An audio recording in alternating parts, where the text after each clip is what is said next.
On va faire un petit cours avec l'aide d'Hachem. Je viens de terminer le cours en hébreu pour ceux et celles qui comprennent l'hébreu. Là maintenant, je vais faire un petit shiur sur le titre, le thème, la pureté des yeux et de la pensée, l'arme le plus sophistiquée contre le mauvais penchant, contre les forces du mal. C'est un cours, on va faire une petite heure de shiur avec l'Hachem. C'est bien de faire le cours jeudi soir. Jeudi soir, c'est le Tikkun Aklali. Jeudi soir, c'est Tikkun Aïsod. C'est la réparation, plus exactement l'embellissement de... J'attends un petit peu puisque je n'ai pas averti le public, les auditeurs, les chatteurs. Je suis avec vous pendant une petite heure avec l'aide d'Hachem. Donc nous sommes sur Facebook, YouTube, nous sommes sur... on m'a mis sur Instagram, sur TikTok. Voilà, c'est un cours de Torah. Alors, je tiens à... J'attends un petit peu, j'arrive. Hein. J'attends un petit peu que le monde vienne. Dans 2 minutes, je commence le cours convenablement. Est-ce que vous écoutez bien? Est-ce que tout est clair, tout est bien? Dites-le moi. Dites-le moi. Hier soir, aussi mercredi soir, nous avons fait un cours dans la communauté Bekodat Hazar, ma communauté. Et Baruch Hashem, c'est un très bon cours, grâce à Dieu. Beaucoup de jeunes, beaucoup de personnes qui arrivent pour s'améliorer, étudier la Torah et avancer dans ces jours tellement riches de sagesse et d'embellissement. Donc je reviens à Rev Tov tous ceux et celles qui nous suivent dans le cours, Baruch Hashem. Voilà, alors je demande aussi, parce que dans TikTok, YouTube, tout va bien, sur je reviendrai, je vais lancer un message à tous ceux et celles qui nous écoutent. Des fois, ils ne sont pas de ma communauté et des fois, ils sont un peu virulents. Des fois, ils sortent de leur bouche des mots très... Quelqu'un m'a appelé et m'a dit, regardez Rav, il a écrit sur toi et ça. J'ai dit, laisse-le parler. C'est pas grave. Il parle. Alors, non. Après, j'ai réfléchi. J'ai dit, non, je dois lui dire quelque chose à ces personnes qui nous suivent, qui sont sur dans mon TikTok. Hein. Peut-être ils sont abonnés, peut-être ils ne sont pas abonnés. Il y a 123 000 hein, abonnés sur mon TikTok. D'accord. Et il y a certains qui sont la haine par rapport à la guerre en Israël, par rapport à tout ce qui se passe, les Palestiniens, le Hamas, tout ça. Je ne rentre pas moi dans tout ça. Et ils laissent des mots un peu méchants. Et j'ai pas le temps d'y aller. Pardon? Pas.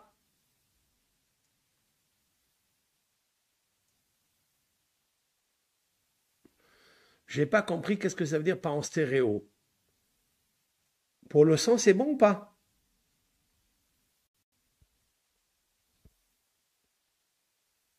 Bon, je reviens.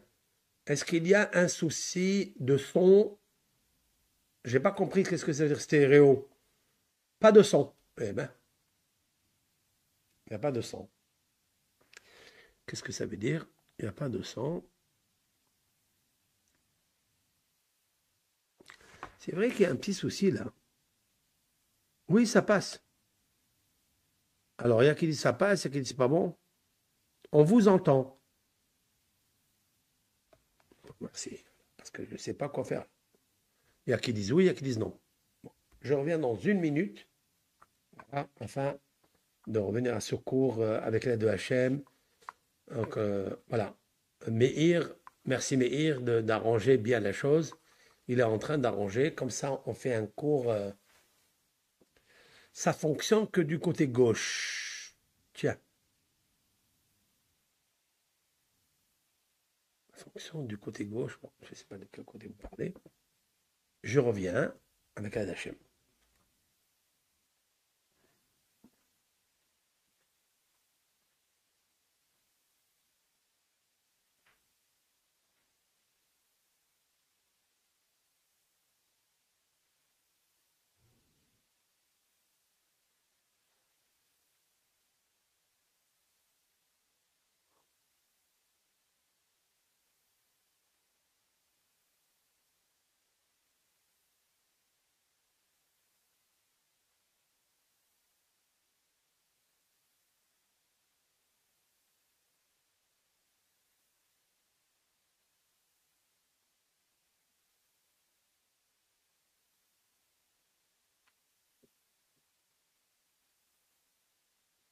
L'image se fige, oui, parce que l'ordinateur, voilà, je vous explique ce qui se passe ces dernières semaines. L'ordinateur avec lequel je travaille, bonsoir à tout le monde, bonsoir à tous. Euh, L'ordinateur avec lequel j'ai travaillé jusqu'à maintenant, plus de 8 mois, oui, euh, je comprends qu'il n'est pas audible le son. Notre ordinateur n'a pas une puissance, le nouveau, hein, le nouveau que nous avons pris n'est pas puissant. Et donc, c'est la raison pour laquelle je comprends qu'il n'est pas audible le son. Donc, il est en réparation. Notre ordinateur, avec l'aide d'HM, n'a pas une puissance. Le nouveau, hein, le nouveau que nous avons pris n'est pas puissant. Et donc, c'est la raison pour laquelle vous n'entendez pas bien. Donc, il est en réparation. Avec l'aide d'HM, bientôt on l'aura et vous écouterez comme d'habitude. C'est vrai que des fois, l'image, elle se fige. Il y a des bugs, il y a des... Voilà, ça saute. Mais je vois les commentaires. Je vois que c'est bien. C'est pas gênant. En tous les cas, hein, on est ensemble. Très, très bien. D'accord. Le son est OK. Donc maintenant, et tout marchera. Plusieurs personnes me disent que c'est bon. Je vois les commentaires. Alors, ce soir, je vois que c'est bien. C'est pas gênant, hein, dans l'absolu. Très, très bien. Je vais essayer de le faire. Le son est OK. Donc maintenant, le plus d'intelligence et de plus d'amour. Voilà. C'est vrai que l'être humain, il a beaucoup de complications. Chaque être humain que nous sommes compliqués. Nous sommes compliqués par notre caractère. Oui, c'est vrai, le caractère, c'est lui qui nous dérange, c'est lui qui nous gêne. Mais nous avons une richesse colossale. C'est la pensée. La pensée, en fait, elle se divise en deux parties. La pensée se divise avec l'intelligence qu'il y a dans le cerveau, hein, intérieur, pas le cerveau extérieur.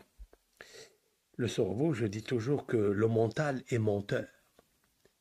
Parce que le mental, c'est la première pensée qui arrive, c'est la première vague d'idées, de pensées, d'imagination qui arrive, mais elle n'est pas claire, elle n'est pas puissante.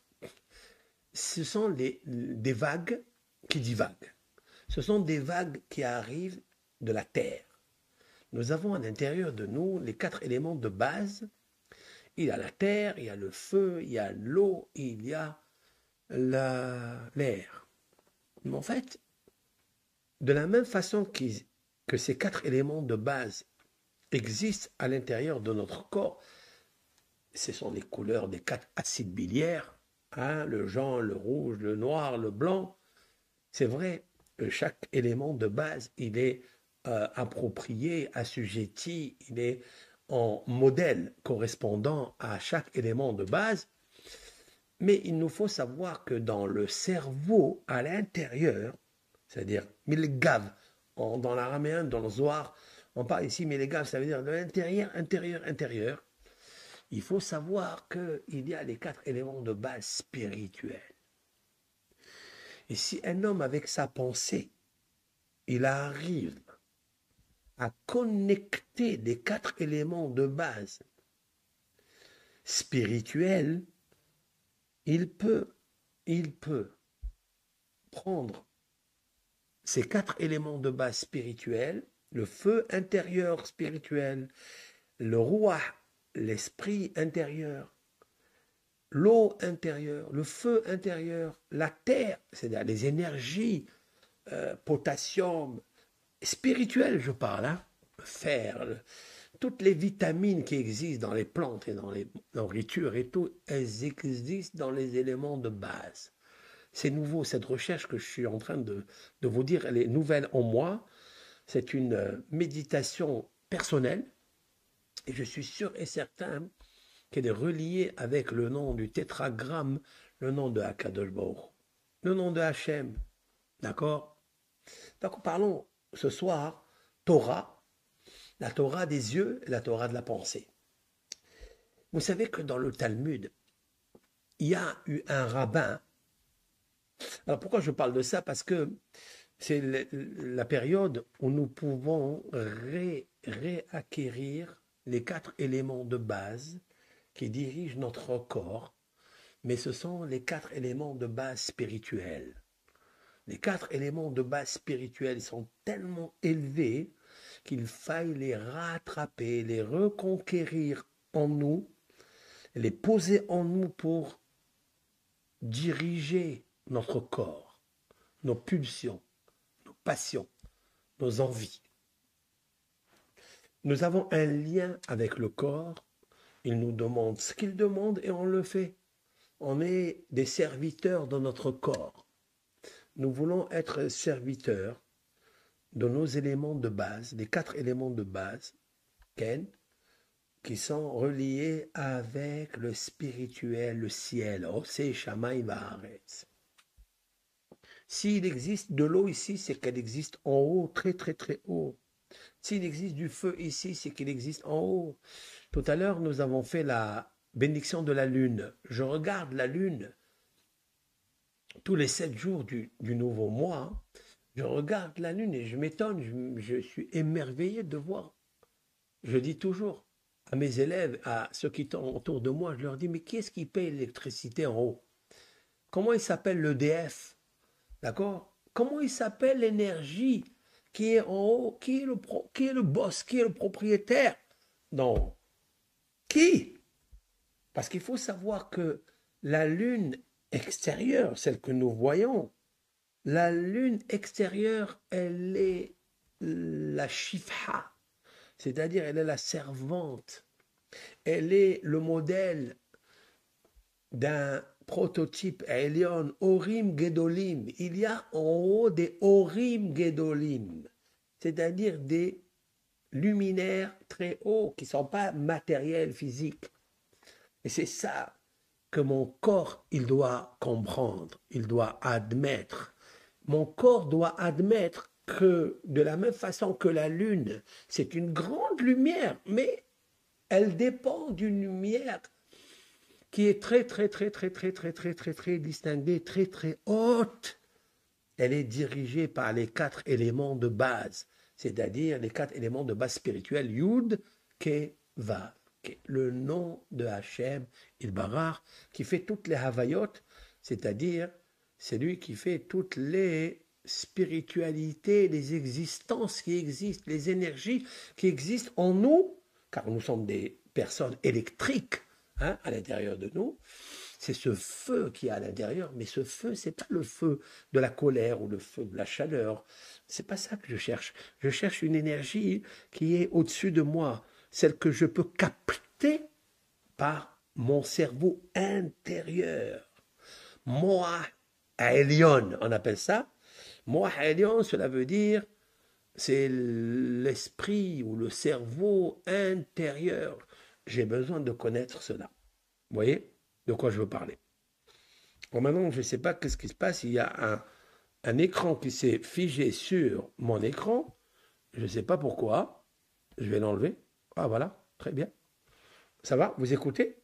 Vous écoutez tous, hein? Baruch Hashem. Vous me suivez dans ce cours? Est-ce qu'il n'y a pas des coupures? Est-ce que tout va bien? Très bien. Je continue. Maintenant, je veux me relier avec ces quatre éléments de base. Ce sont les quatre lettres de la fondation du monde. Ce dont on dit que l'Éternel, il a parlé et le monde a été créé. Comme c'est marqué dans les psaumes, il y a un psaume qui dit Beruah piv kol tsevaam. Avec le souffle de sa bouche, kol tsevaam. Il a créé toutes les armées célestes. Alors, les armées célestes, ce sont les cosmos, ce sont les planètes, ce sont les signes zodiacaux. Tout ça, c'est physique. Et encore, aucun savant, aucun scientifique n'a encore réussi à capter même une goutte de l'océan intelligent qui est... Maintenant, ça, c'est, je parle de ceux qui sont les luminaires que tu vois, physiques. Mais il y a des lumières qu'on ne connaît pas, qu'on n'a jamais vues. Mais il faut savoir quelque chose, c'est ces luminaires Orim, Gedolim, qui nous gèrent, qui gèrent le monde du cosmos, l'univers. Tout ce qu'il y a de merveilleux dans ce monde, il y a en haut les Osé, Orim, Gedolim, qui les Olam Hasdo. Hakadosh Baruchu, Elion, Boré Shamaim Vaaretz, qui a créé les cieux et la terre. C'est pas les cieux et la terre qu'on voit seulement. Ce sont des cieux qui sont chémés à Shamaim. Les ma'la, c'est-à-dire au-dessus des cieux. Mais ils ne sont pas physiques. Ce sont des luminaires invisibles, mais ils agissent en nous. Nous devons reconquérir cette idée de vivre avec une machshava elyona ve'enaim elyonim, les yeux d'en haut et la pensée d'en haut. Pour arriver à ça, parce que si on arrive, chers amis, c'est juste avec l'aide d'Hachem. On a envie d'arriver, de goûter une seconde. Mais cette seconde de ta'am, de goût, avec Hachem, qu'avec Hachem, en enlevant tout ce qui est tout l'environnement qui nous dérange. Et toute l'intériorité acidose qui nous dérange, les déchets qu'il y a en nous, des déchets matériels, physiques ou bien spirituels, parce qu'il y a le péché, la tare, il y a la tache du péché à l'intérieur, il y a le venin, il y a le poison à l'intérieur. On a envie de se débarrasser parce que on n'en peut plus avec ces colères, avec ces apitoiements, avec tous ces déchaînements que nous sommes. J'en peux plus, j'en peux plus. L'homme, il dit, j'en peux plus, j'en peux plus.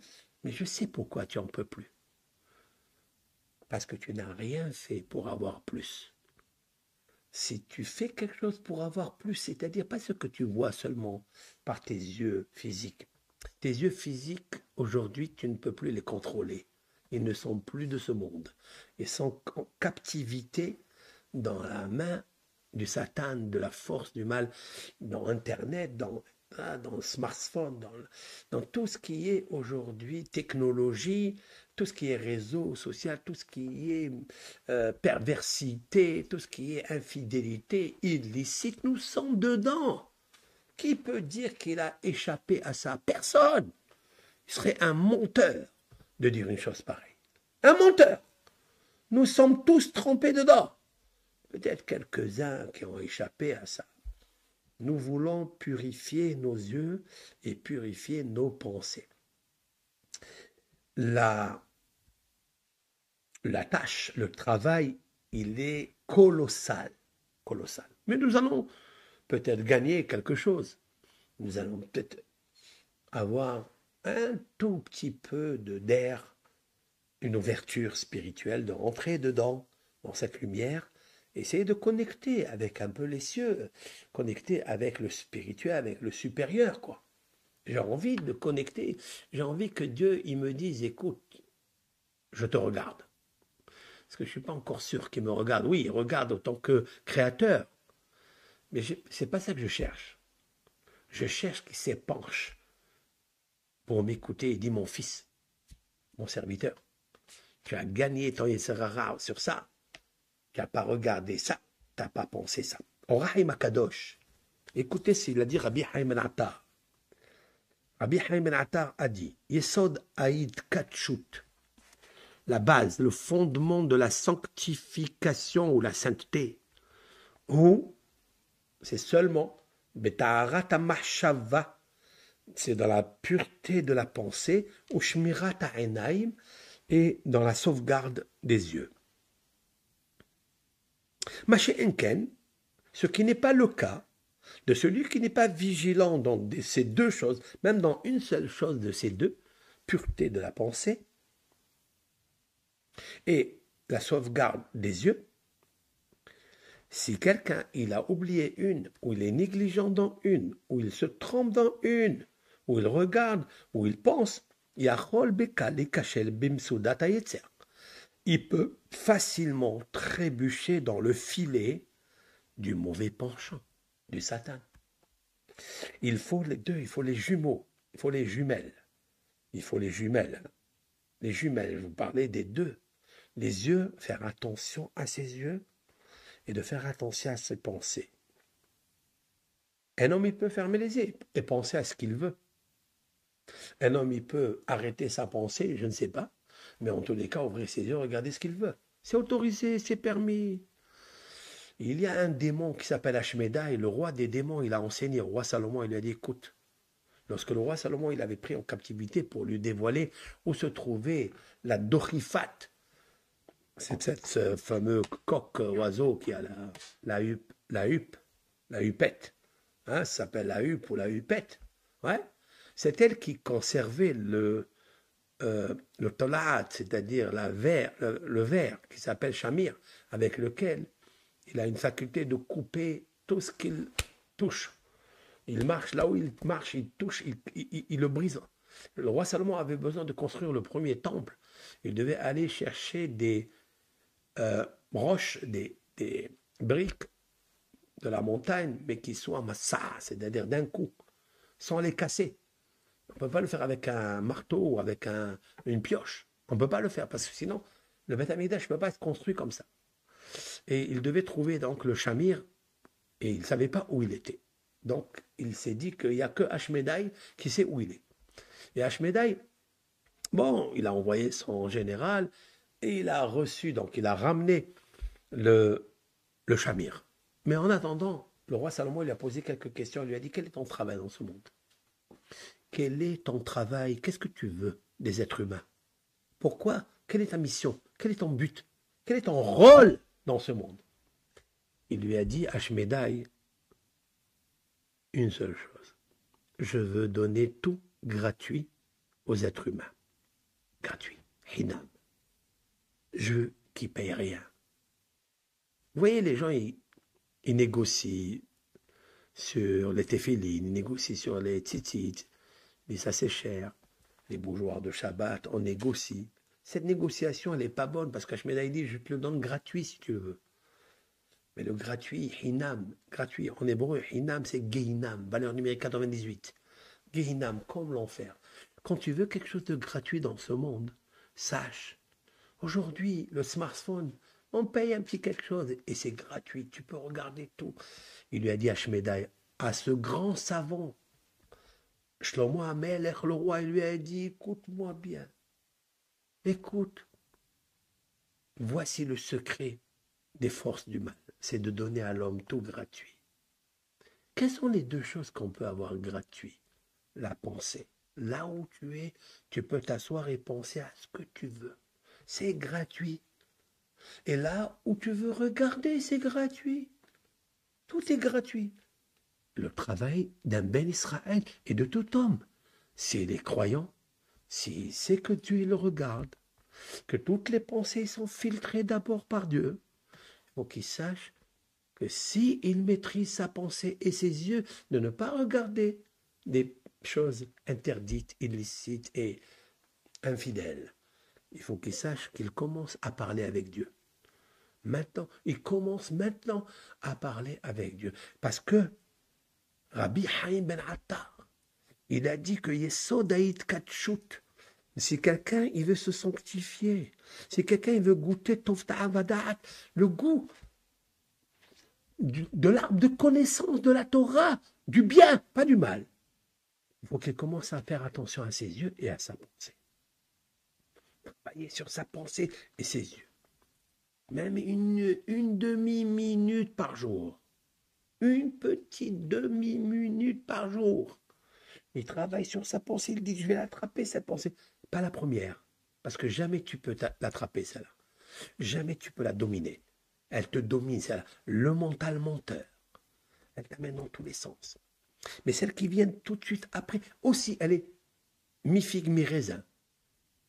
Elle est très, très aléatoire, elle est très vivace, mais elle est fugitive, elle s'envole.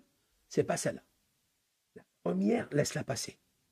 La deuxième, laisse-la passer. Mais la troisième, attrape-la.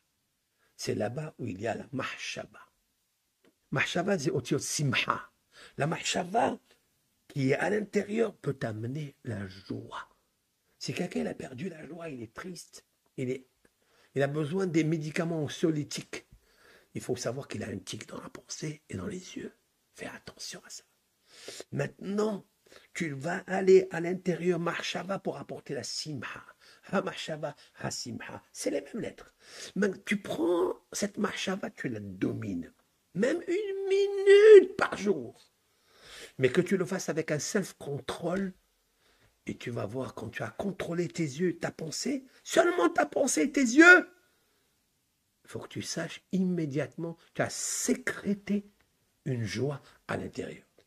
C'est que tu as vaincu quelque chose qui te dominait jusqu'à maintenant, une addiction qui te dominait. Parce que Ikara Kdusha, je répète les mots de Roi Makadosh, Rabbi Haim Attar, il y a 250 années. Le fondement de la sainteté, c'est la pureté de la pensée, au shmirat, à Enaim, et de garder ses yeux. Car s'il n'est pas dans ce cas, s'il n'est pas vigilant dans au moins ces 2 choses, Yachol, il est possible, Bekal, facilement, les Ikachel, de trébucher, Bimtsudat Ayetzer, dans les filets et dans le piège du Satan. Explique le Or Yitzhak, un autre auteur à la hauteur. Enaim, les yeux, Mishkan Haneshama. Le temple de l'âme, c'est les yeux. Vetsarich lishmor alehem mikol mishmar. Il faille être le gardien des yeux de toute garde. Il doit faire attention à toute chose. En fait, c'est un verset dans les proverbes du roi Salomon. Ou mikol mishmar netzor libecha. Kimimenu totzot haim. J'explique. Le roi Salomon il dit de toute garde, garde ton cœur. Lo taturu ahare levavchem ve'ahare enerem. Asheratem zonim aharem. Il dit attention de dévier, de dévoyer, de se détourner par ses yeux, par son cœur. Parce que son cœur, il est relié avec les yeux. Donc, parce que grâce à la sauvegarde de tes pensées, qui sont dans le cœur et dans le cerveau, grâce à la sauvegarde de tes yeux, tu arriveras à déceler la vie, la joie, la lumière, la connexion avec Dieu, le goût du Da'at, Da'at Torah, Da'at Hashem, Da'at Tfila, de goûter un bon plat de Hashem. C'est magnifique. Je reviendrai sur ça. Ces jours-là, qu'on est en train de traverser, ils ont commencé dans la section de Shemot, jusqu'à Tat Teruma Tetzavé, c'est-à-dire 8 semaines de bonheur. Les 8 semaines de bonheur de Teshuvah sur la pensée et les yeux peuvent te faire acquérir peuvent te faire conférer des prestigieux,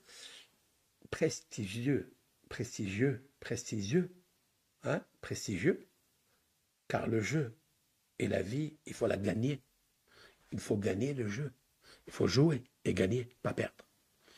Et le gain, c'est quand tu sens que tu as maîtrisé ta pensée, que tu as maîtrisé ton cœur. Alors tu as immédiatement Mahshava, mais tu as perdu le simha. La Mahshava, elle se transforme en joie. Tu dois être joyeux parce qu'il est interdit de rester dans la culpabilité.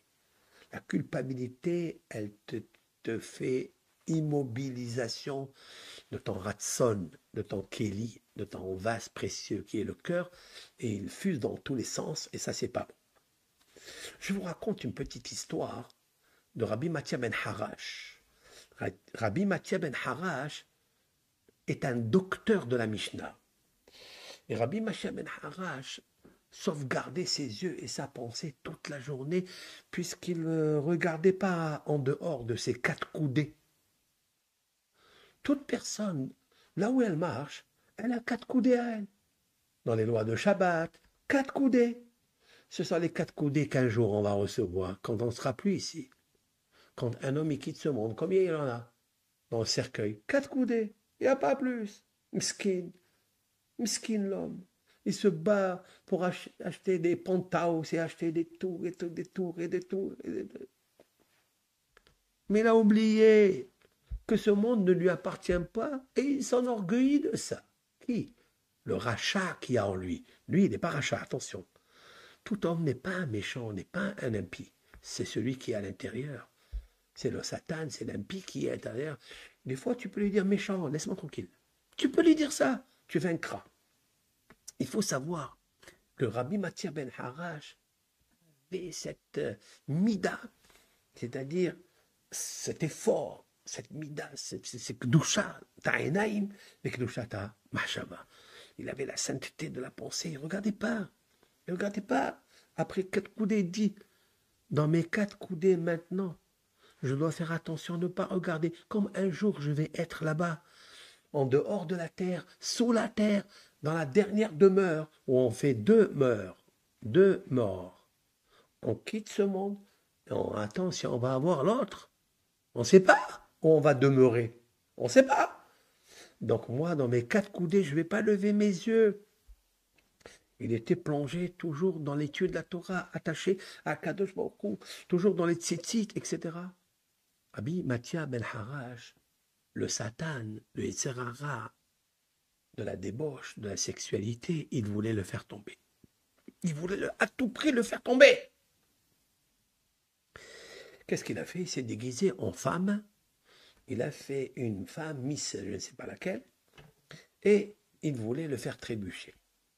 Et quand il a senti que le Yetzer Hara est en train de brûler pour regarder cette femme, il a demandé à ses élèves, on va faire un méchoui.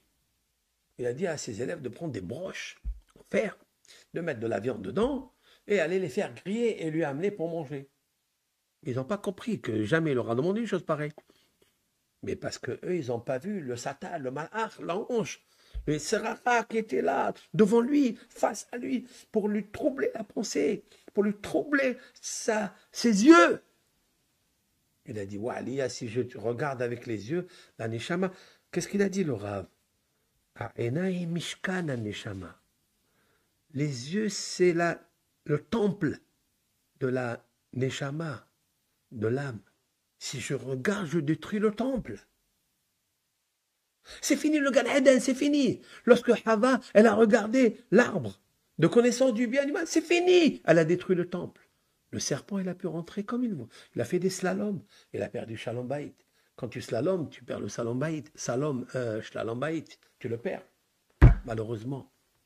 Parce que tu as perdu la date, tu as perdu la connaissance. Parce que la Neshama, elle est le Mishkan Ha'enaim. C'est là où elle se trouve, la Neshama. Yud Kevavke, là. Rabbi Mathia ben Harash, il prend les broches et il plante dans ses yeux et il devient aveugle. Vous imaginez la broche brûlante? Il a dit, toi, Yisraël, tu veux me brûler, mon âme? Tu penses que je vais perdre mon futur monde? Avec quoi je vais regarder Dieu dans le ciel? Quand j'irai, Maneshama, elle ira dans le Gan Eden Elyon, c'est-à-dire dans le haut paradis, dans le royaume où il y a un endroit idyllique. Qu'est-ce qu'on voit là-bas? On voit Dieu. Il est inversé dans les prophètes qui car les yeux regarderont devant les yeux Dieu, si l'on peut dire ainsi. Ce n'est pas les yeux du corps, parce qu'aucun homme ne peut regarder Dieu s'il restera vivant, parce qu'il va mourir. Dieu il a dit dans la Torah de Deutéronome qu'un homme ne peut pas me voir, dit Dieu, et vivre. C'est pas possible. Parce que si déjà il me voit, il ne voudra plus vivre dans ce monde. Parce s'il me goûte, parce que s'il me goûte, il ne pourra plus vivre dans ce monde. Il ne pourra plus parce que c'est un monde pourri. C'est un monde de souffrance. On ne peut pas ici. C'est pour ça qu'il faut se délecter en Dieu. Qu'est-ce que tu veux, toi, Yitzhara? Tu veux me faire perdre?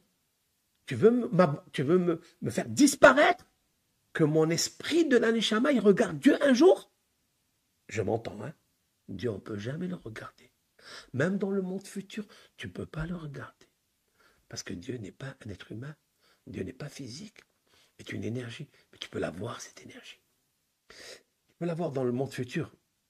Rabbi Matthias ben Harash, il a dit, moi je ne veux pas la voir seulement dans le monde futur. Je veux la voir maintenant, ici. Parce qu'il y a beaucoup de gens qui disent, où il est Dieu? Où tu le vois? Matthias ben Harash, il dit, où tu ne le vois pas? Mais tu sais pourquoi tu ne le vois pas? Parce que tu n'as pas le Essod de la Kedusha.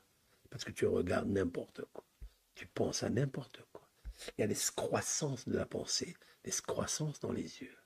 Oh là, ta lèvre, oh là, ta haine, oh là, ta marche là-bas. Voilà. Il a pris la broche brûlante. Il a envoyé, il a brûlé ses yeux. Et les talmidim, les élèves, ils disent jusqu'à la rave. Il leur a dit, je veux pas, je veux pas, je veux pas regarder le Serrara, je veux pas, Père non, là, ma je veux. Il est venu, Raphaël, Malach Raphaël, l'ange Raphaël qui est en mission pour guérir Abraham, pour guérir tous les malades, il lui a ramené la vue. Bah, on va essayer d'expliquer parce que les médecins, les scientifiques, ils ne pourront pas me comprendre qu'est-ce que ça veut dire cette histoire-là. Si quelqu'un brûle les yeux, il ne peut pas les retrouver, c'est pas possible. C'est vrai. Si on est scientifique, si seulement on est médecin, terre à terre, c'est vrai. Mais je vous expliquais quelque chose.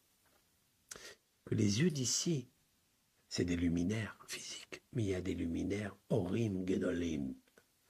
Il y a des luminaires en haut, il y a des yeux en haut, qui ont une énergie céleste, spirituelle, qui est source de Dieu. Parce que Dieu, il voit, il est vivant, il nous voit, il sent mon cœur. Maintenant, qu'est-ce que je suis en train de parler?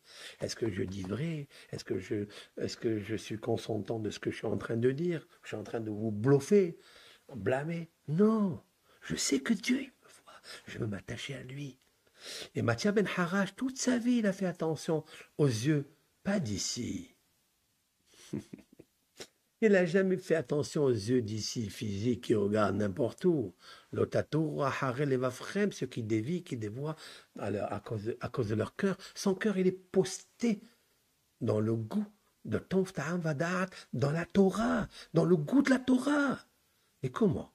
Parce que ses yeux, c'est les yeux d'en haut. Il était branché avec les 4 éléments de base, Yud Kevav Ke'ene Adonai. Les yeux de Dieu. Les yeux de Dieu. Il existe des yeux de Dieu. Et si un homme y voit le Sefer Torah, il voit les lectures de la Torah, les Tehillim, il les voit. Il faut que tu saches qu'il a des yeux en haut qui le regardent, qui l'aident. Alors il y a des gens qui ont abîmé la cartouche ou la puce du téléphone et le téléphone ne répond plus. Le téléphone, il ne voit plus. Il n'y a plus d'image. C'est vrai. Mais on ne pourra pas les remplacer. Il faut y mettre une autre cartouche, y mettre une autre puce. C'est vrai. Matthias ben Harash, étant donné qu'il avait des yeux en haut qui dirigeaient les yeux d'en bas pour ne pas regarder n'importe quoi, c'est les yeux d'Hachem, c'est les yeux de la Torah. Alors, celui qui a créé les yeux, il peut lui changer tout de suite la puce. Il envoie l'ange Raphaël et lui change. Ça veut dire qu'il y a des yeux cosmiques et on peut capter ses yeux, la lumière de ses yeux et guérir nos yeux physiques. Vous comprenez ça? Vous comprenez ce qui s'appelle l'épigénétique? L'épigénétique, ce n'est pas seulement les environnements qui dépassent la génétique. Non, s'il y a l'épigénétique en haut, il y a les yeux cosmiques, il y a la pensée cosmique, c'est ça là-bas où il faut s'attacher. Il a dit,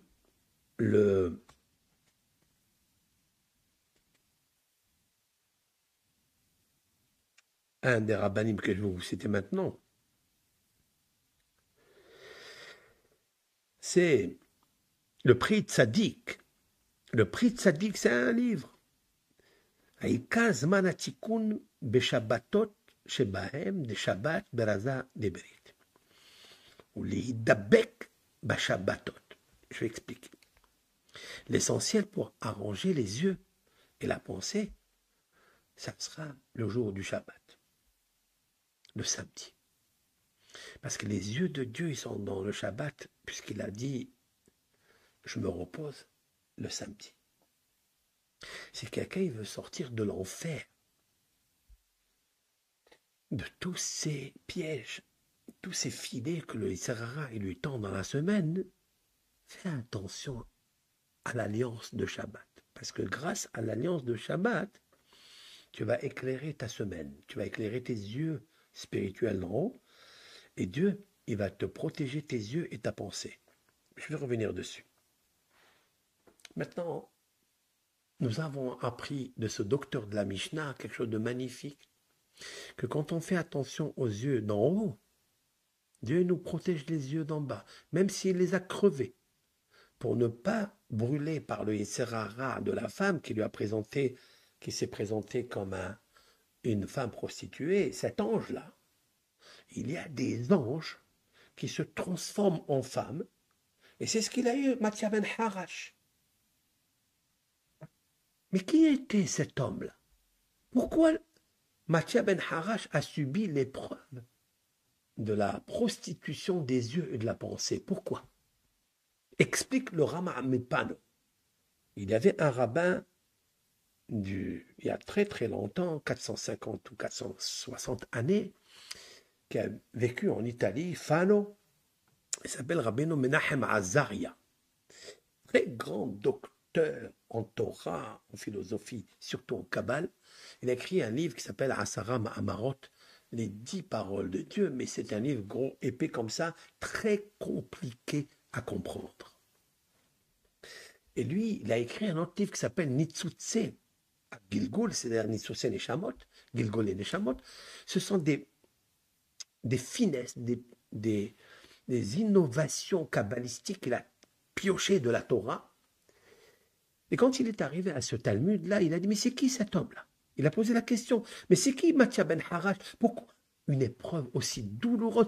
Quelle est la force de prendre des broches pleines de feu et enlever ses yeux, les yeux avec lesquels tu regardes, parce que sans les yeux, tu considères comme qui? Moralement, comme quelqu'un qui n'est plus de ce monde, parce qu'il n'a plus de société, il ne peut plus rien en voir. Mais il a préféré garder les yeux de Dieu dans la Maba. Mais c'est qui cet homme-là? Rama Mipano dit, dévoile et déclare que en cet homme-là, il y avait une réincarnation de quelques gouttes de âme, quelques gouttes intelligentes de Neshama de Yosef Hatzadik. Yosef Hatzadik, il est connu que la première épreuve en Égypte que nous sommes, par Shachmot, le livre de l'Exode, ouais, c'est l'Égypte. Et on parle de Yosef. Tout le livre de Bereshit, les parties à partir de Toldot, elle est, comme c'est marqué là-bas, elle est Toldot Yaakov Yosef. Quel est le dérivé? Qui est le fils chéri? Qui est le fils qui a donné la puissance à Yaakov, Tiferet, qui est devenu Israël? C'est qui? Yosef. Yosef, c'est l'amour de Dieu, c'est l'amour uniquement de Dieu. Yosef, c'est celui qui travaille sur sa pensée, sur ses yeux. Celui qui dit tout le temps Hachem, Hachem, Hachem, Hachem, Hachem, Hachem. Même le pharaon, il était subjugué de voir que Yosef, il prie et il lui dit, mais qu'est-ce que tu sors de ta bouche toute la journée? Il a dit, ben, quand je mange une pomme, eh ben, je bénis Dieu. Quand je regarde la lune, je bénis la lune. Quand je regarde le soleil, je bénis Dieu. Dieu est partout. Il lui a amené la bras à la maison. Il dit, c'est pas possible, cet homme-là extraordinaire. Il lui a tout donné entre ses mains. Et voilà. Qu'à 17 ans, un jour, il se trouve seul, en solitude. Mais Yihoud, hein, vous savez ce que c'est, Yihoud? Interdit de s'isoler avec une femme. Interdit. Là où vous êtes, interdit de s'isoler avec une femme. Pourquoi? Maïesh, c'est pas des recheres, qu'est-ce que ça veut dire? Je vais fermer les yeux, je suis dans l'ascenseur avec elle, l'ascenseur, elle fait 40 étages. Si en Amérique, il y a des ascenseurs qui montent très, très, très haut, si vous habitez au 400e étage, vous faites quoi alors? Vous faites quoi? C'est assourd. Qu'est-ce qui va se passer là-bas? Eh ben, il va se passer que le méchant qui est en toi, hein, il ne va pas te demander ta permission. Il ne te demandera pas ta permission de dire, ah, je vais la regarder, Il va y avoir toutes des... Il va y avoir une serrara que tu as. Il y a quelque chose, d'une chaleur qui sort, je ne sais pas de quel crocodile, de quelle tigresse. Elle sort. c'est ce méchant qui est en toi. Et voilà. Et des gens, malheureusement, beaucoup de gens, ils font même des viols. Moi, quelqu'un m'a raconté que une des cousines à lui, elle était malade, la pauvre, elle est partie accoucher, et il y avait des étages très très hauts, et l'ambulancier qui l'a amené, il a violé. Mais qu'est-ce que ça veut dire? C'est une femme malade, elle va accoucher. Mais c'est pas lui. C'est son Satan, sa force. C'est en fait le travail que nous avons dans ce monde. Si je dois définir quelle est la tigresse, quel est le poison de ce monde, c'est ce travail-là qu'il faut faire. Bon. Vous savez que Yosef, alors qu'est-ce qu'il y a? Mais Yosef, il n'a pas fait de péché, c'est vrai. Rama Mipano, il a dit, mais il a vu la femme de Potiphar. C'est la femme de son patron. C'est pas poli. C'est gênant que quand une femme, elle te parle, que tu la regardes pas. Tu ne parles parce que juste pas, j'ai pas dit qu'il faut contempler. C'est juste regarder. Ouais. Mais pas contempler. Parce que si tu la contemples avec tes yeux, puisque les yeux, c'est le temple de la Neshama ici, tu vas la bousiller, ta Neshama. Si tu contemples, c'est-à-dire vérifier, scruter, espionner la femme, alors contempler, c'est détruire le temple qu'il y a ici. Mais Yosef n'a pas contemplé, donc il a gardé encore sa vivacité, sa shérina, sa Hachem, mais il a vu. Il a dit le fait qu'il a vu, il a profité de la beauté de cette Miss égyptienne, Madame Potiphar. En hébreu, ça s'appelle Zlira, Zayin Lamed Yud Rav Aleph Gmataria Zona. C'était la prostituée de l'époque. Elle a voulu prostituer avec lui et lui faire prostituer ses yeux et sa pensée. Mais juste il a regardé. Il a dit Yosef n'est pas tranquille en haut. Écoutez ça. Yosef n'est pas tranquille en haut. Yosef a besoin d'une correction. Qu'est-ce que ça veut dire? Qu'est-ce que ça veut dire? Yosef Hatzadik, Yosef Hatzadik, il a besoin d'un embellissement. Non, non, non, lui, il n'a pas besoin. Lui, il a fait Teshuvah. Lui, il a souffert. Lui, il a gagné son Israël. Lui, les yeux d'Hachem, ils étaient avec lui, ils le protégeaient de ne pas faire le péché. Mais, qu'est-ce que fait Yosef Hatzadik quand il y a une personne ici-bas comme nous, qui vivons dans ce monde et dans toutes les générations, dans toutes les époques? Ouais. Et cette personne, comme Matthias Ben Harash, il fait attention à ne pas regarder avec ses yeux des choses illicites, interdites, infidèles à Dieu. Et sa pensée, il la stoppe, il la concentre uniquement en Dieu, parce qu'il sait que Dieu regarde ses yeux. Qu'est-ce que fait Yosef Hatzadik en haut? Il dit, je veux descendre chez cet homme-là. Je veux l'aider, parce que cet homme-là, il risque de trébucher un jour, parce que le Satan, il ne va pas le lâcher. Je veux descendre en bas, c'est-à-dire quelques gouttes, quelques spiritualités énergétiques, cosmiques de sa neshama qui vont descendre dans Matthias Ben Harash. Et si il tient dans l'épreuve, je le ferai monter très très haut vers moi. Et c'est ce qu'il a fait Matthias Ben Harash. Matthias Ben Harash, il avait cette coude de Yosef. Yosef, il a dit, je viens vers toi. Maintenant, il faut que je te fasse monter encore un peu plus. Et il l'a fait monter encore un peu plus. Parce qu'il a pris ses broches, il a crevé ses yeux pour réparer ce que Yosef, par inadvertance, a vu, a regardé, a profité. Qui est capable chez nous de prendre des broches et de crever les yeux? Personne. C'est vrai. C'est personne. Aujourd'hui, on plonge dedans. Aujourd'hui, on se cache sous la couverture, que ça soit monsieur, madame, les garçons, les filles, même les enfants qui ont 5 ans, 6 ans, 7 ans, 13 ans, et un jour, ils plongent dedans. Pourquoi? La génération, elle est devenue la femme de Potiphar. C'est cette génération. Comment on va sanctifier les yeux? Vous comprenez? Je vais vous conter encore une deuxième petite histoire et je termine. Dans le traité talmudique Nedarim, page 9b, là-bas, la Gemara, au passage d'un sujet, un cheminement intellectuel de recto verso, discussion chaklavetaria entre des rabbins, la Gemara, elle apporte un témoignage, d'accord, de Shimon HaTzadik. Qui est Shimon HaTzadik? C'était le grand prêtre, il était Cohen. Shimon HaTzadik, le grand prêtre du deuxième temple. Lorsque le temple était vivant, le deuxième, celui qui exerçait parmi des Kohanim, c'était le Shimon HaTzadik. C'est un grand tzaddik, très très très très grand tzaddik. Je vous ai raconté déjà que le Talmud raconte que Alexandre Ier de Macédoine, okay, quand il a conquis le monde, puisqu'il a conquis le monde entier, il est rentré à Jérusalem pour aller combattre Jérusalem et l'acquérir. Et Shimon HaTzadik est sorti à sa rencontre avec une délégation.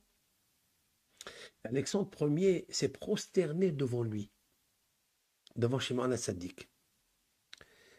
Et Aristote, qui est le maître de Shimon HaTzadik, il lui a dit, devant ce maigrichon-là, ce barbu, devant ce petit homme, toi qui as vaincu le monde entier, tu te prosternes.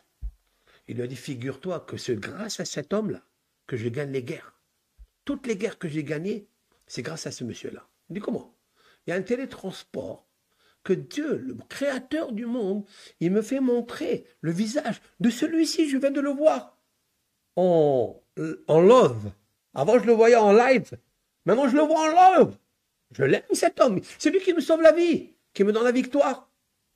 Comme ça, le Talmud raconte. Très bien. Et grâce à Shimon HaTzadik, il a laissé Jérusalem tranquille, il a laissé le temple construit. Mais Shimon HaTzadik lui a promis à Alexandre que tous les enfants qui naissent à Jérusalem, en Israël, ils s'appelleront Alexandre. C'est pour ça qu'il y a beaucoup de juifs qui s'appellent Alexandre. Pour cause de cette anecdote, histoire vécue il y a presque 3000 années. Rabotaï, au moins 200, 2400 ans. La Gemara, elle raconte une histoire. J'espère que vous me suivez. Hein? Oui, vous êtes avec moi, avec l'aide d'Hachem. Suivez les cours, arrêtez de faire des commentaires. Suivez-moi, magnifique, très bien. Merci. La Gemara, elle dit comme ça. Donc, je suis dans le traité talmudique, Nedarim, page 9b. On dit comme ça. Amarche Rabbi Shimon HaTzadik. On l'appelle Rabbi, il est de trop, je crois, il est en parenthèse, c'est pas bon. Shimon HaTzadik. Parce que son nom, il est plus grand que le titre. Le nom d'une personne est plus grand que les titres qu'on lui donne. Shimon HaTzadik. Miyamai, de toute ma vie qu'il a exercée dans le temple. Vous savez que les Kohanim, les prêtres, ils ont une part dans certains sacrifices qu'ils peuvent prendre pour eux. C'est la part que Dieu a donnée à Aaron à Cohen, le grand, le trisaïeul, le frère de Moshe. Hachem, il lui a promis que c'est lui sa part. C'est Hachem qui est la part des Kohanim. Donc, il leur donne des parts dans les sacrifices, etc. Et donc, le Cohen, il peut manger des parts de sacrifice après avoir, bien sûr, fait tout le nécessaire, les lois relatives au sacrifice. Il a dit le Rav, Miyamai lo achalti hasham nazir tame elayhad. Je vais expliquer cette loi-là. Vous savez que dans la Torah, dans Parashat Nasso, qui se trouve dans le 4e livre de la Torah, dans Bamidbar, les nombres, Parashat Nasso, c'est la parashat de mon mariage d'ailleurs, là-bas c'est marqué Ish qui affli, Ish ou Isha qui affli nindon nadi neder lehazir lachem. J'explique, un homme qui fait quelque chose de spectaculaire. Qu'est-ce qui est quelque chose de spectaculaire? Il y a le mot Pélé, miracle, qui est sorti de l'ordinaire, qui est sorti suprarationnel. C'est un homme qui a décidé de ne plus boire du vin. Dans la Torah, c'est permis de boire le vin. Chez nous, dans la Torah, on boit du vin, on fait des consécrations, on marie grâce au vin. Le vin est du divin, sauf avec modération. Même le divin, il faut modération. Même dans le divin, il faut avancer par échelon, par palier, pas sauter directement là-haut. Parce que là, c'est en vain. Tu vas tomber en vain. Donc, il a décidé, cet homme-là, il a dit, je souhaite ne plus boire du vin. Et il fait donc un éder, un vœu. Il a fait un vœu. Chaque vœu, quand il n'a pas détaillé combien de jours, stam, nezerut, shloshim yom, 30 jours. 30 jours. La Torah, elle dit de cet homme-là, extraordinaire. C'est un miracle. Parce que les gens, ils sont attachés à quelque chose qu'ils aiment, comme le vin. C'est permis de boire du vin. Et ce monsieur, il a interdit sur lui ce vin. Parce que le vin, il peut apporter des catastrophes. Il faut le savoir. On a vu Noah. On a vu Noé. Il est sorti de l'arche. La première des choses, il a planté des vignobles. Il a pris du vin, il s'est saoulé, et il est arrivé ce qui est arrivé. Il s'est dégradé d'un homme sadique à un homme énoche, c'est-à-dire un homme simple, un homme hol, un homme profane. Très bien. La Torah nous dit que sur cet homme-là, qui a fait il y a un mot, une abstinence de vin, voilà, c'est le mot que je cherchais. Okay. Il a fait une abstinence de vin. Alors, le vin, la peau, les aguim, c'est-à-dire les graines, la peau, la pulpe. Nos sages, ils disent à ce nazir, tu es tellement kadosh, tu es tellement saint, que la Torah, elle a dit, que la couronne de Dieu, elle est sur ta tête. La couronne de Dieu, elle est sur ta tête. C'est magnifique, ça. Et nos sages disent, on dit à cet homme-là, qui est donc la loi du Néziria, quoi. On lui dit, ne t'approche pas d'une vigne, parce que tu risques de regarder et tomber dans le piège. Alors, on lui dit, fais un détour, même s'il est long, le détour, ne passe pas devant une vigne, parce que tu risques de tomber. La vigne, c'est un ange. Il peut te faire tomber, succomber, malheureusement. Toutes ces choses qu'on voit, elles sont habillées de forces négatives, d'anges négatifs, maléfiques, qui sont là comme des tentacules à te faire piéger et te faire tomber dans le péché. Ok. Maintenant, cet homme-là, hein, il a des titres, on lui dit tu es miraculeux, tu es un homme extraordinaire. Mais si il décide après 30 jours d'arrêter ce processus, il veut l'arrêter. Il peut. Mais il devient impur. Et il devra amener Hacham. Il doit amener un sacrifice. Ça s'appelle Hacham, ça veut dire faute. Ça veut dire quelle faute? Quelle faute qu'il a fait? La faute d'avoir fait un vœu de ne pas consommer quelque chose qui est permis. Puisque le vin, il est permis, mange-le. Mais toi, qu'est-ce que tu as fait? Tu t'es interdit ça. Alors, deux choses l'une. Ou bien, quand tu es interdit, tu continues dans ta pensée, dans tes yeux, tu fais attention à ne pas boire. Continue à être quelqu'un de sanctifié. Mais si tu changes d'avis, on te punit pour ne pas avoir consommé des choses permises. Comme ça explique le Ramhal, Rabbi Moshe Sato, dans son livre Sentier d'actitude, dans le portique de la vigilance. Regardez là-bas, je ne veux pas rentrer maintenant dans ça. Maintenant, c'est extraordinaire. C'est que quand on a amené ce korban, donc le nazir qui après 30 jours, il ne veut plus, il casse la procédure, il vient amener un sacrifice au temple. Et donc Shimon HaTzadik, qui était en ce moment-là, lui, qui exerçait le titre du Kohen, il a dit, je n'ai jamais mangé de la chair d'un sacrifice de ce genre seulement une fois. Quand? Pa'amahat.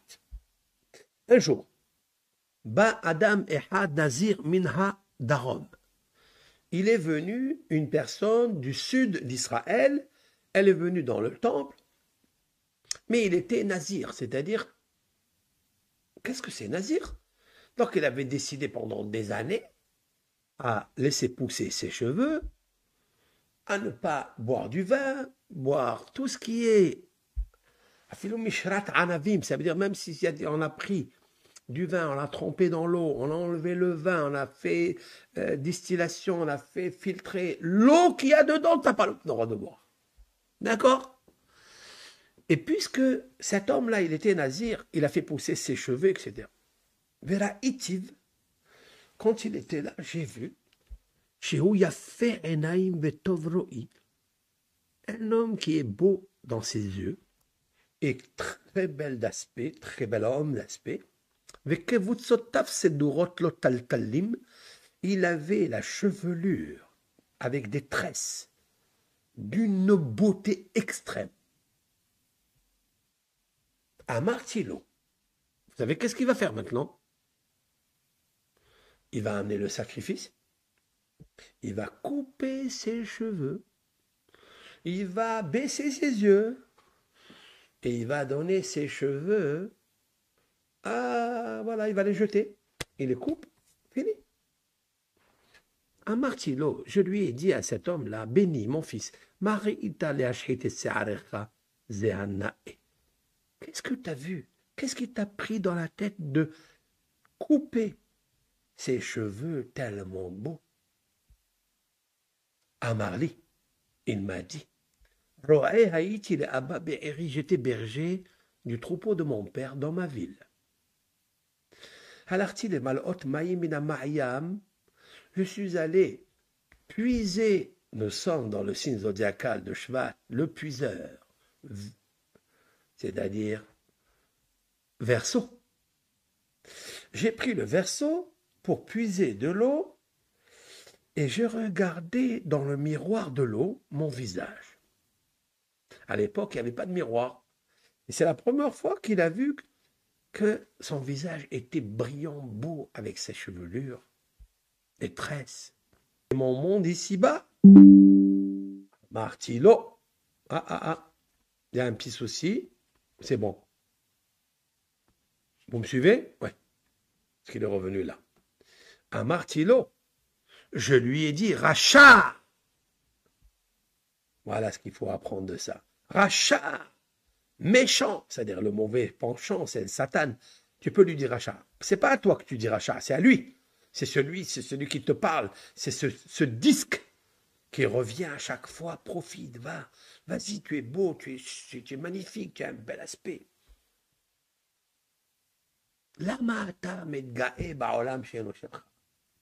Je me suis dit à ce rachat là qui est en moi, hé méchant, orgueilleux, pourquoi t'enorgueillir d'un monde qui ne t'appartient pas? Il ne m'appartient pas le corps, hein? Le corps n'est qu'un décor, c'est pas à moi. Bémi atid liyot rima betolea, ce corps qu'un jour, cette beauté qu'un jour, elle va devenir poussière et elle va devenir une vermine qui va devenir une grosse vermine.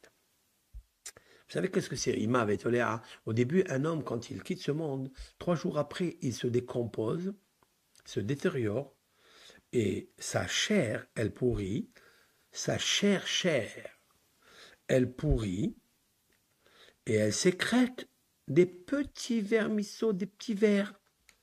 Et ces vers commencent à manger la chair qui est à côté. Et elles deviennent des grosses vermines. Rima, c'est la petite vermisseau. Et après, vermine, ça veut dire les grosses, parce qu'elles ont mangé, elles ont bouffé la chair. Voilà un monde qui ne t'appartient pas. Tu t'enorgueillis de cette chair-là. Avoda. Avoda, c'est un terme qui dit je jure. C'est-à-dire, il lève les yeux vers Dieu et dit je jure. Je vais tailler, je vais couper ces belles chevelures tressées pour Dieu. Je ne mangerai pas du fruit interdit. Je coupe tout ça pour Dieu. Miyad. Rabbi Shimon HaTzadik, il dit Miyad. Immédiatement, je me suis levé comme s'il était assis. Amadti, ça veut dire j'ai eu une émotion grandiose dans tout mon corps et mon âme. J'ai jamais vu une personne comme ça. Vena Shaktiv al Rocho, je me suis levé, je l'ai embrassé sur sa tête, là, al Rocho. Ça, c'est la tête, oui. Mais il y a sur la tête, ça veut dire la fontanelle, où il y a le temple de la marshava, de la pensée interne. Recevoir un baiser de Shimon HaTzadik, celui dont Alexandre Ier se prosterne devant lui, celui qui rentre une fois par an le jour du grand pardon à l'intérieur du Saint des Saints, celui qui prie pour le peuple d'Israël par cette bouche exceptionnelle reliée à Dieu. Il embrasse cet homme, ce berger, Nazir, sur sa tête, là. Amartilo béni, je lui dis mon fils. Ah, il devient mon fils. Tiens, béni, vous savez pourquoi? Parce qu'il a de la bina. Parce que mon fils, ça ne veut pas dire son fils biologique, mais son fils spirituel, parce que quelqu'un qui est attaché au discernement, quelqu'un qui prend la bina, c'est-à-dire l'intelligence suprême, et il fait un distinguo entre le méchant qui est en lui, qui lui propose des profits avec les yeux, avec la pensée. Cette pensée, elle devient mon fils, parce qu'il a la connexion de Da'at. Mon fils, Kamocha Irbu Nezirut Be'Israël. Comme toi, je souhaite que comme toi, se multiplient des Nazirias dans le peuple d'Israël. Comme toi. Sur ceux que la Torah a dit, Ki yafli lindor neder nazir le azir lachem, toute personne qui décide de s'abstenir de manger ou de boire du vin, des raisins, des pulpes, des graines, ou créer à base de ça un échantillon de vin ou goût de vin, Nezer Elohav al Rosho, il a la couronne de Dieu sur leur tête. Très bien, la Torah, elle a dit Nezer Elohav al Rosho, la couronne de Dieu sur sa tête. Voilà pourquoi Shimon HaTzadik lui embrasse sur sa tête. En fait, il a embrassé la couronne de Dieu qui est sur sa tête. Lorsque votre fils, lorsque votre fille, même votre femme ou votre mari, il a des pensées positives, connexion avec Dieu, il est metaher, la marshava, yesod ha'it katchut va'it hatlut, c'est la base, le fondement de se sanctifier et d'être embrassé de Dieu par une couronne sur la fontanelle, le temple de l'âme, qui sont les yeux. Alors, quand on le voit, on l'embrasse ici, dans le front. Parce que le front, il est un temple, la Shekhinah. Fin de l'histoire. Voici une histoire merveilleuse. Et moi, petit comme je suis, je demande, mais qui est ce berger? Qui est ce berger-là? Le Rama a mis panneau, il a dit Mathia ben Harash. Qui est cet homme? Pourquoi cette épreuve? Et moi je demande, et pourquoi ce berger, il a une épreuve comme celle-ci? Et pourquoi le mauvais penchant, il est venu quand il a regardé l'eau qui se trouve dans le puits? Alors je voulais dire, avec ma petite connaissance, c'est Yosef HaTzadik. J'ai dit ça il y a très longtemps. J'ai écrit ça dans mon livre de Rabbi Akiva. J'ai écrit un livre sur Rabbi Akiva en hébreu, avec l'aide d'Hachem. Et là-bas, dans un des chapitres, je rapporte cette histoire, et à l'instar de Menahem Azaria de Phanos au sujet de Maatya ben Harash, c'est-à-dire que l'épreuve de Maatya ben Harash qui s'est causée parce qu'il avait des pensées comme Yosef Hatzadik, etc. Je disais sur ce berger avec le puits, c'est Yosef. Ça veut dire qu'il a eu une épreuve comme Yosef. Et vous savez que Yosef il était dans le puits. Et il a regardé toujours le miroir. Yosef, il regardait toujours le miroir en Égypte. Ils se rendaient beaux, ils faisaient la mise en pli avec le brushing. Comme ça, il dit Rachid, Shaya Mesasel Bisaharo, Shiouyafe, Toar, Vifemar. Quand la femme de Potiphar, elle voyait ce serviteur qui se regardait dans le miroir, il dit mais il est féminin. Ah, féminin, c'est bien avec féminin. Donc je le veux. Cet homme-là, il regardait le visage miroir qui est dans le puits. C'est Yosef qui se regarde de faire beau. Il avait la chevelure très très belle. Il est fait. Qu'est-ce qu'il a dit, le Rav? Il a dit, le Rav Shimon Asek Ve'aiti Oto, Yefe Enaim Vetov Roi. Il avait des yeux beaux avec un bel aspect de visage. Donc le Sahara, il dit, regarde-moi. Regarde-moi, toi, je suis beau, regarde. Je suis très belle. Il n'a pas regardé. Il a brisé son Yitzhara. Yosef Hatzadik est venu l'aider. Maintenant, il faut l'embrasser sur sa tête. Qui l'embrasse sur sa tête? Le grand prêtre. Shimon Hatzadik. Vous me suivez ou pas? Vous êtes avec moi? Baruch Hashem. Voilà un shiur vraiment rempli de moussard, rempli d'instructions, rempli de da'at, rempli d'amour, rempli de connaissances pour vous. C'est pour vous que je vous le donne. Pour vous, chers amis. Prenez-le, écoutez-le. Mais j'ai un reproche à vous faire. Très grand reproche à vous faire. Le reproche que je vous fais, c'est que vous ne partagez pas les cours. J'ai remarqué, ça fait longtemps, je ne sais pas qu'est-ce qui s'est passé. Je vais d'ailleurs m'intéresser pourquoi il n'y a pas des partages dans les cours. Ça, c'est très dommage, vraiment. Très dommage de ne pas partager avec d'autres personnes qui, dans ce domaine-là, peuvent recevoir un éclaircissement, peuvent recevoir un darat, un lien qui va les réveiller, à faire une teshuva chez les mains, à sortir de la captivité de leurs yeux physiques, qui ne regardent, qui ne contemplent qu'un temple obscur. Dommage. Vous cliquez un bouton et vous envoyez votre cours à votre famille, à vos amis.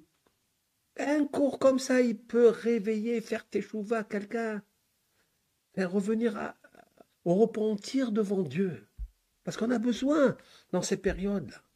On a besoin tous de ça. Nous devons corriger ça. Le jour où on corrige ce péché, ce grand péché, Mashiach là. Anima amin be'emuna shlema. Je peux lever la main et dire que je crois et j'ai confiance en Hachem, une confiance parfaite, complète, que si nous corrigeons le péché originel qui a commencé par Vatere à Isha et Taetz, elle a vu, elle a regardé, elle a contemplé avec ses yeux, les yeux d'en haut se sont abîmés. Les yeux de l'âme d'ici se sont abîmés. Et on est descendu en Égypte. Ça n'est pas les yeux qui regardent, c'est les yeux de la nudité de la terre. Ervat haaretz. Rappelez-vous cette phrase que Joseph a dit à ses frères quand il les rencontre pour la première fois, quand ils sont venus chercher l'abondance en Égypte, chez lui. L'économe, spécialiste des rêves, des interprétations, parce qu'ici, il a une pensée vivante en Dieu. Ses yeux n'ont pas contemplé le temple du péché. Donc il était le royaume de Dieu. Et donc Dieu amène l'abondance chez lui. dans son portefeuille, avec la bague du pharaon, avec le collier autour de son cou, avec un vêtement en lin, avec le carrosse du roi. Parce que tout se dirige des yeux d'en haut. Et Yosef, il la ramasse tout le magot du monde, puisque les 70 nations sont venues prendre du pain, du blé. Yosef Hatzadik, vous savez ce qu'il leur a dit à ses frères? Meragelim atem, vous êtes des espions. Qui batem lirot ervat haaretz, parce que vous êtes venus contempler la nudité de la terre. De quoi il parle? Lorsqu'on espionne avec nos yeux, on contemple. Il faut faire une introspection. Il faut être un inspecteur des yeux. Les contrôler et voir leur bilan, comment il est. Vous comprenez? Et grâce à ça, jaillit l'abondance à l'intérieur de nous, intérieur du cerveau, la machava, nos yeux regardent convenablement. Le roi David a pleuré sur son lit, a versé des larmes et des larmes et des larmes. Il a dit, j'ai rempli mes couches de larmes. Mais dit, pourquoi tu pleures, David? Pourquoi? Parce qu'il voyait que les yeux de Dieu n'étaient pas assez protectrices de tout ce qui lui arrivait. Alors il s'est dit, mais pourquoi les yeux de Dieu ne me regardent pas? Est-ce que parce que j'ai vu la femme de Bathsheba? Et le roi David a expliqué ça dans un des psaumes 119, dans la lettre F, la lettre 80, la lettre F. Le roi David a dit ainsi, Pal gemaim yardu enai alosham rutoratecha. Mes yeux ont versé des torrents de larmes parce qu'ils n'ont pas observé ta Torah. Il n'y a pas une faute d'orthographe ici? Il y a une faute d'orthographe, non? Je vais aller visiter tout de suite le psaume. Je vais vous le lire. Qu'est-ce qu'il dit, le roi David, ici? Il n'y a pas une faute d'orthographe, chers amis? Pal gemaim. Alors, on va aller au 119. Dans la lettre F. Voilà, à la fin. À la fin. Le roi David, il dit les deux derniers versets. Panecha erbe avdecha. Waouh, quelle traduction on va dire ici. Fais luire ta face sur ton serviteur. J'ai jamais prié, moi, ça. David demande à Dieu, fais briller, fais luire ta face sur ton serviteur. Tu peux demander à Dieu une chose pareille? Yes. Vela medeni et hoker. Et enseigne-moi tes statuts, tes préceptes, tes ordonnances. Ça veut dire que je ne peux pas apprendre les ordonnances de Dieu parce que je ne suis pas avec lui. Il n'y a pas de connexion. Parce que mes yeux, ils sont partis nulle part. Et ailleurs. Le problème est ailleurs. Mais lui dire, tes yeux, fais luire mes yeux, afin que je puisse contempler tes ordonnances, parce que je ne les vois même pas, j'arrive même pas à les lire. Quand on lit le schéma, quand on lit la lettre que Dieu nous a envoyée, est-ce qu'on la lit bien? Est-ce qu'on tremble? Est-ce qu'on est en révérence, en vénérance? Est-ce qu'on est en sueur, en transpiration? C'est le roi. Et vous recevez une lettre du roi. Vous la lisez de tous les côtés, de tous les sens.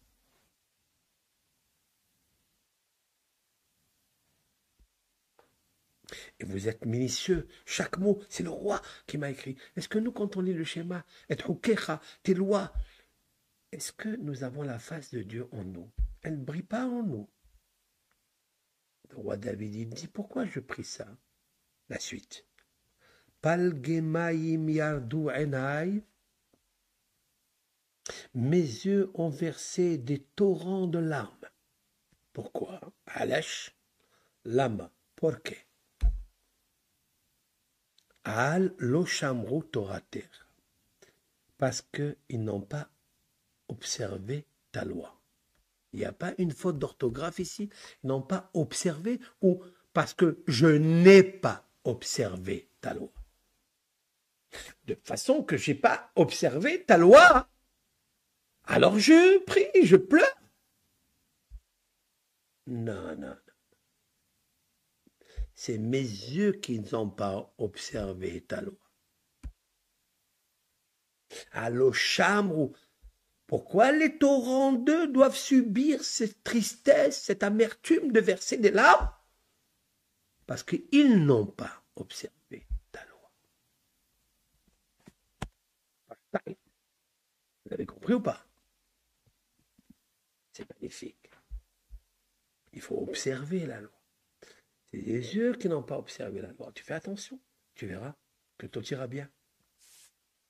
Hachem, il va faire luire son visage, sa face sur toi. Amen ve Amen. Voilà, fin de citation. Baruch Hachem, le cours, il est fini. J'ai profité en des périodes de jeudi soir qui est Tikkun HaYesod. C'est l'embellissement de nos yeux, de nos pensées. La réparation se fait de facto automatique.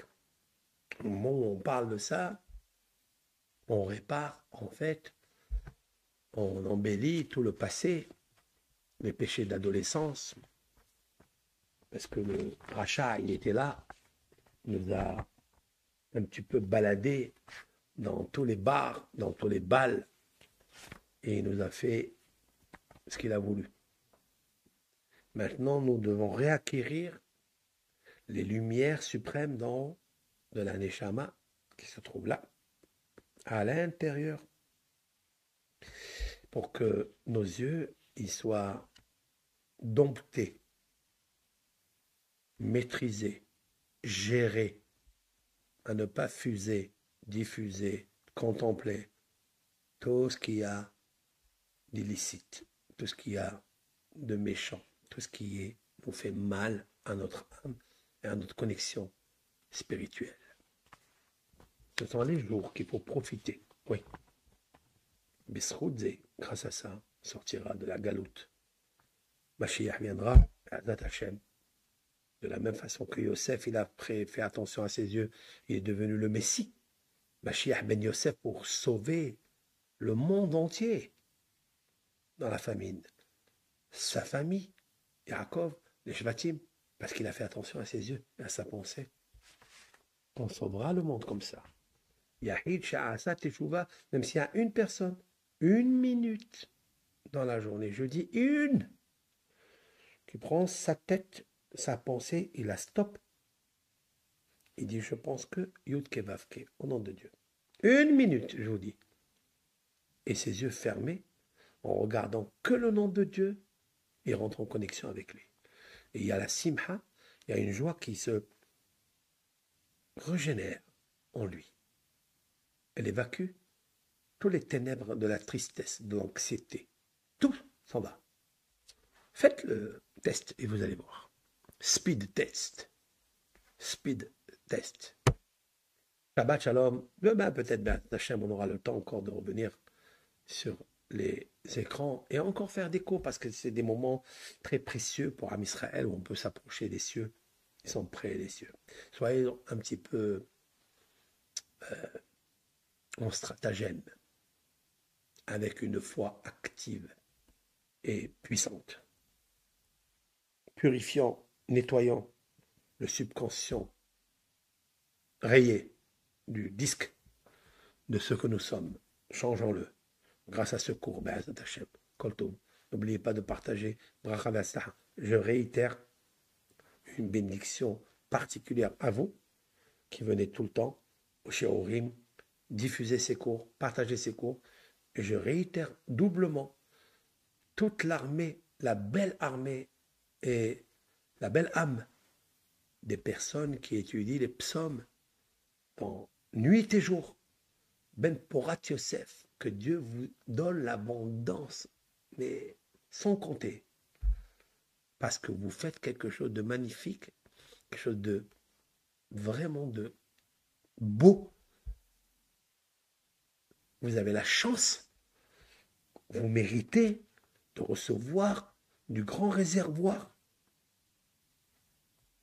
que Hachem fasse luire son visage vers vous. Amen et Amen. Kol Tov.